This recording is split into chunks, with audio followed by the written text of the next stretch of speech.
ಎಲ್ರಿಗೂ ನಮಸ್ಕಾರ. Universe love ಚಾನಲ್ಗೆ ನಿಮ್ಮೆಲ್ಲರಿಗೂ ಸ್ವಾಗತ. ಗೈಸ್, ಇದಂತೂ ನಿಜವಾಗ್ಲೂ ಶಾಕಿಂಗ್ ಅಂತಲೇ ಹೇಳ್ಬೋದು.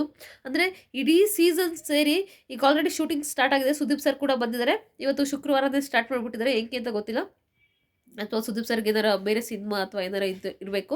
ಮೋಸ್ಟ್ಲಿ ಅದಕ್ಕೋಸ್ಕರನೇ ಇವತ್ತೇ ಶೂಟಿಂಗ್ ಸ್ಟಾರ್ಟ್ ಮಾಡಿಬಿಟ್ಟಿದ್ದಾರೆ. ಆಲ್ರೆಡಿ ಶೂಟಿಂಗ್ ಮುಗಿಸಿದ್ದಾರೆ ಅಂತ ಕೂಡ ಅಪ್ಡೇಟ್ ಬರ್ತಿದೆ.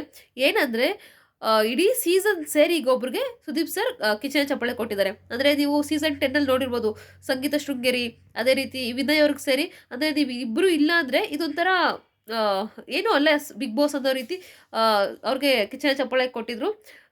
ಅದೇ ರೀತಿ ಈ ಸೀಸನಲ್ಲಿ ಒಬ್ರಿಗೆ ಕಿಚನ್ ಚಪ್ಪಾಳೆ ಕೊಟ್ಟಿದ್ದಾರೆ. ಇಡೀ ಸೀಸನ್ ಎಲ್ಲದು ಗುರುತಿಸಿ ಒಬ್ರಿಗೆ ಕಿಚನ್ ಚಪ್ಪಾಳೆ ಕೊಟ್ಟಿದ್ದಾರೆ.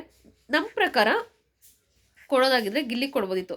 ಅಂದರೆ ಇಡೀ ಸೀಸನ್ ಅದ್ಭುತವಾಗಿ ಆಡಿದ್ದಾನೆ. ಟಾಸ್ಕ್ ಅಂತ ಬಂದಾಗೂ ಚೆನ್ನಾಗಿ ಆಡಿದ್ದಾನೆ. ಅವ್ರು ಸೋತಿರ್ಬೋದು, ಇಲ್ಲಿ ಸೋಲು ಗೆಲುವು ಇದ್ದಿದ್ದೇನೆ. ಟಾಸ್ಕ್ ಮಾಸ್ಟರ್ ಆಗಿದ್ದದನ್ನೇ ಎಷ್ಟೊಂದು ಟಾಸ್ಕ್ ಸೋತಿಲ್ವಾ, ಸೋಲ್ತಾರೆ. ಅಂದರೆ ಎಂಟರ್ಟೈನ್ಮೆಂಟ್ ಇರ್ಬೋದು. ಅಂದರೆ ಇಡೀ ಮನೆ TRP ಹೆಚ್ಚಾಗೋದಕ್ಕೆ ಗಿಲ್ಲಿ ಹಾಗೆ ರಕ್ಷಿತಾ ಕೂಡ ತುಂಬ ಇಂಪಾರ್ಟೆನ್ಸ್ ಈ ಮನೆಗೆ ಹಾಕಿದ್ದಾಳೆ. ತುಂಬ ಯಾವಾಗಲೂ ಆ್ಯಕ್ಟಿವ್ ಆಗಿದ್ದಾಳೆ. ಸೊ ಅವಳಿಗೆ ಕಿಚನ್ ಚಪ್ಪಾಳೆ ಕೊಡ್ಬೋದಿತ್ತು. ಇನ್ನು ಮೂರನೇದಾಗಿ ಕೊಡೋದಾಗಿದ್ದರೆ ಅಶ್ವಿನಿ ಮೇಡಮ್ಗೆ. ಅವರಿಂದನೇ ಗಿಲ್ಲಿ ಕೂಡ ಒಂದು ಸ್ವಲ್ಪ ಹೈಲೈಟ್ ಆದ. ಅದೇ ರೀತಿ ರಕ್ಷಿತಾ ಕೂಡ ಹೈಲೈಟ್ ಆದಳು, ಕಾವ್ಯ ಕೂಡ ಹೈಲೈಟ್ ಆದಳು. ಸೊ ಅವ್ರು ವಿಲನ್ ಆದರು. ಹಾಗಾಗಿ ಅವ್ರ ಹೈಲೈಟ್ ಈ ಮನೆಗೆ ತುಂಬ ಇಂಪಾರ್ಟೆನ್ಸ್ ಇದೆ ಅಶ್ವಿನಿ ಅವ್ರದ್ದು. ಹಾಗಾಗಿ ಅವ್ರಿಗೂ ಕಿಚನ್ ಚಪ್ಪಾಳೆ ಕೊಡ್ಬೋದಿತ್ತು. ಬಟ್ ಇವ್ರು 3 ಜನಕ್ಕೂ ಕೊಟ್ಟಿಲ್ಲ. ಇನ್ಯಾರಿಗೆ ಕೊಟ್ಟಿದ್ದಾರೆ ಅಂತ ನಿಮಗೆಲ್ಲ ಅನ್ನಿಸ್ತಿದೆಯಾ?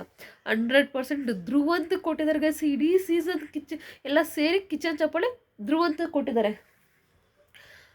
ಧ್ರುವಂತಲ್ಲ, ಅದು ಏನು ಕಾಣಿಸ್ತಾ ಗೊತ್ತಿಲ್ಲ. ಅದಂದರೆ ಧ್ರುವಂತ ಆಡೇ ಇಲ್ಲ ಅಂತಲ್ಲ, 100% ಆಡಿದ್ದಾರೆ. ಬಟ್ ಎಲ್ಲೋ ಅವ್ರಿಗಿಂತ ಬೇರೆಯವರು ಏನು ಡಿಸರ್ವ್ ಮಾಡ್ತಿದ್ರು ಕಿಚನ್ ಚಪ್ಪಾಳೆ ಅಂತ ನನಗೆ ಅನ್ನಿಸ್ತು. ಧ್ರುವಂತಕ್ಕಿಂತ ಬೇರೆಯವರು ಡಿಸರ್ವ್ ಮಾಡ್ತಿದ್ರು. ನಿಮ್ಮ ಪ್ರಕಾರ ಯಾರಿಗೆ ಇಡೀ ಸೀಸನ್ನಲ್ಲಿ ಕಿಚನ್ ಚಪ್ಪಾಳೆ ಕೊಡಬೇಕಿತ್ತು ಅಂತ ದಯವಿಟ್ಟು ಕಮೆಂಟ್ ಬಾಕ್ಸಲ್ಲಿ ಕಮೆಂಟ್ ಮಾಡಿ. ಅದೇ ರೀತಿ ನನಗನ್ಸಿದ್ದು, ಈಗ ಸುದೀಪ್ ಸರು ಆಲ್ರೆಡಿ ಬಂದಿದ್ದಾರೆ. ಡಬಲ್ ಎಲಿಮಿನೇಷನ್ ಅಂತ ಹೇಳ್ತಿದ್ದಾರಂತೆ. ಬಟ್ ಡಬಲ್ ಎಲಿಮಿನೇಷನ್ ಆಗೋದು ಡೌಟು.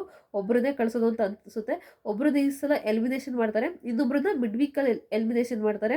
ಅದೇ ರೀತಿ ಈಗ 6 ಜನ ಈ ಸಲ ಟಾಪ್ 6 ಉಳ್ಕೋತಾರೆ. ಹೆಂಗೆ ಸಂಗೀತ ಶೃಂಗೇರಿಯಲ್ಲಿ ಟಾಪ್ 6 ಫಿನಾಲೆವರೆಗೂ ಇದ್ರು, ಅದೇ ರೀತಿ ಈ ಸೀಸನ್ ಕೂಡ ಟಾಪ್ 6 ಉಳ್ಕೋತಾರೆ ಅಂತ ಅಪ್ಡೇಟ್ ಬರ್ತಿದೆ.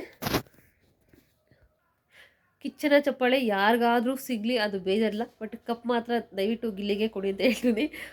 ಅದನ್ನು ಯಾರಿಗಾದರೂ ಮಿಸ್ ಆಗಿ ಕೊಟ್ಬಿಟ್ಟಿರಾ, ಹೆಂಗಂದರೆ ತುಂಬ ಜನ ವೋಟಿಂಗ್ ಮಾಡಿದ್ದಾರೆ. ಹೇಳೋಕ್ಕಾಗಲ್ಲ ಗೈಸ್.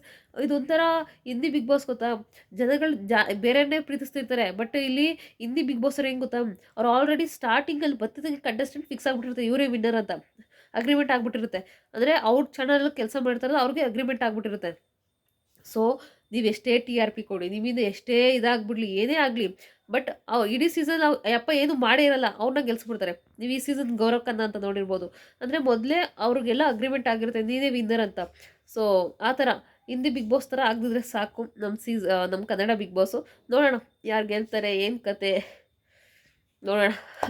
ನಿಮ್ಗೆ ಅನಿಸುತ್ತೆ, ಗಿಲ್ಲಿನ ಗೆಲ್ತಿದ್ದ ಅಥವಾ ಬಿಗ್ ಬಾಸ್ ಬೇರೆ ಯಾರನ್ನ ಗೆಲ್ಸೋ ಪ್ಲ್ಯಾನ್ ಹಾಕಿದಾರಾ ಅಂತ ಅನಿಸ್ತಿದೆಯಾ ಅಂತ ದಯವಿಟ್ಟು ಕಮೆಂಟ್ ಬಾಕ್ಸಲ್ಲಿ ಕಮೆಂಟ್ ಮಾಡಿ. ಪೂರ್ತಿ ವೀಡಿಯೋ ನೋಡೋದಕ್ಕಾಗಿ ಧನ್ಯವಾದಗಳು. Thank you. ಅದೇ ರೀತಿ ಧ್ರುವಂತ್ಗೆ ಕಿಚನ್ ಚಪ್ಪಾಳೆ ಕೊಟ್ಟಿದ್ದು ಹೇಗೆ ಅನ್ನಿಸ್ತು ಅಂತ ಕೂಡ ಕಮೆಂಟ್ ಬಾಕ್ಸಲ್ಲಿ ಕಮೆಂಟ್ ಮಾಡಿ. Thank you so much.